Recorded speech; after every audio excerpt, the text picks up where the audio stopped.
নমস্কার বন্ধুরা। তো আজকে গিয়েছিলাম কলকাতার দোকানে মাল কিনতে। তো যাবার পর সেখানে দেখছি চৈত্র মাস পড়ার সাথে সাথেই দেখছি যে উত্তরী নেওয়ার সঙ্গে সন্ন্যাসীরা যে সমস্ত গলায় মালা টালা দেয় না, তো তার হরেক রকম আইটেম দেখতে পেলাম। তো সৌমেনকে বললাম তাহলে কিছু নিয়েই নাও, এসেছি যখন কেন ফেরত যাব, কখন আসবো না আসবো। আর দেখো উত্তরী তো অনেকে তাড়াতাড়িও নেয়, অনেকে আবার লাস্টের দিকেও নেয়। তো কার কীরকম চাহিদা।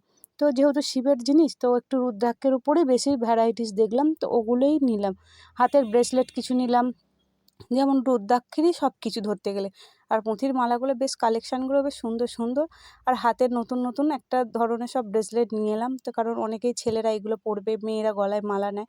তো যাই হোক, তো কেমন লাগছে বলো আমাকে। তো আমারও তো উত্তরীটা এখনও নিয়ে আসা হয়নি, কারণ উত্তরীটা দুদিন পর নিয়ে আসবা, যেহেতু কলকাতায় গিয়েছিলাম।